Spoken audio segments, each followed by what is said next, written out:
Bien, je crois que la qualité de leur formation est assez exceptionnelle ici au Centre de recherche sur le cancer à l'Université Laval. Premièrement, parce qu'il y a une proximité, pas seulement au niveau institutionnel et organisationnel, mais il y a une proximité physique entre la recherche fondamentale, la recherche clinique et aussi la recherche pharmaceutique. Donc, tout étudiant qui est intéressé à vraiment en apprendre sur différents aspects, différentes perspectives de la recherche peut y être exposé. Tout est là, que ce soit des biobanques provenant de patients, des fondamentalistes avec leur plateforme pour faire des études moléculaires poussées. Tout est là et des étudiants aussi qui participent avec ces différents chercheurs-là et leurs expertises respectives, ils vont être capables d'interagir et à travers les 3, 4, 5 années, peu importe le temps que les étudiants vont avoir en formation, ils vont pouvoir s'imprégner de toutes ces influences-là et de voir un petit peu qu'est-ce qui leur convient à eux, quelle est leur perspective de carrière, quelles sont les différentes orientations qu'ils peuvent donner. Et ça, je pense que c'est assez unique au Centre de recherche sur le cancer qu'on a ici.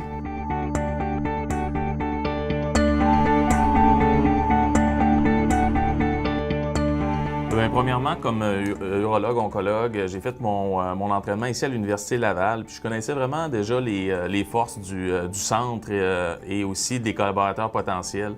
Je savais que comme jeune chercheur, ça me prenait une niche où il y aurait des chercheurs expérimentés. Et le laboratoire d'urologie-oncologie expérimentale qui est mené par les docteurs Yves Fredé et Louis Lacombe était une superbe niche pour moi avec mon expertise après mon fellowship à UCLA. On y retrouvait aussi une équipe de recherche clinique, des biobanques. On retrouvait aussi une équipe de professionnels de recherche qui était prête à me recevoir vraiment comme jeune chercheur et me permettre de faire ma propre recherche indépendante. Je savais aussi qu'à l'Université Laval, il y avait beaucoup de chercheurs fondamentalistes, aussi des plateformes assez exceptionnelles. J'avais fait, moi, déjà un doctorat en biologie moléculaire et aussi en endocrinologie au CHUL et il y avait une superbe plateforme là, de métabolomique qui était présente. Donc, c'était important, à mon avis, de revenir dans ce centre-là parce que c'est un centre unique en Amérique du Nord pour faire ce genre de recherche-là. Finalement aussi, j'avais des collègues qui étaient de jeunes chercheurs avec qui je savais que je pourrais grandir puis de vraiment m'expandre et collaborer.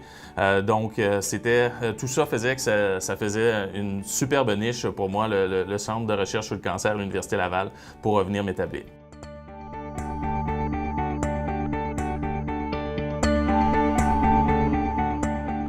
Mon laboratoire cherche à diagnostiquer le cancer et à voir où il se trouve dans le corps. On utilise une technique qui s'appelle la tomographie par émission de positrons. C'est une technique qui permet de faire un scan sur tout le corps et en injectant des molécules qui vont se lier spécifiquement au cancer, on va être capable de trouver où se trouve le cancer. Non seulement on va être capable de trouver où il se trouve, mais en analysant à quel point les cellules cancéreuses sont capables de l'intégrer, ces molécules-là, on va être capable de savoir si le cancer est agressif ou plutôt indolent ou encore qui est peu agressif mais qui mérite un traitement. Donc avec ces technologies-là, on est capable justement de personnaliser les traitements pour mieux les orienter. Un deuxième volet de ma recherche est d'utiliser encore l'imagerie moléculaire, mais avec d'autres techniques, avec la microscopie à bioluminescence.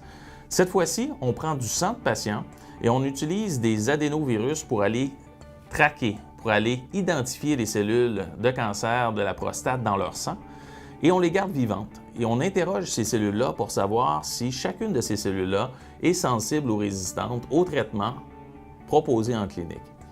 Et ainsi, on espère pouvoir développer des outils prédictifs pour être capable de mieux, encore là, orienter les traitements et dire quel patient bénéficierait, par exemple, d'une chimiothérapie en première ligne par rapport à une thérapie hormonale ou l'inverse. Et donc, on utilise l'imagerie moléculaire dans mon laboratoire à plusieurs sauces, mais le but, c'est vraiment d'améliorer la personnalisation des soins.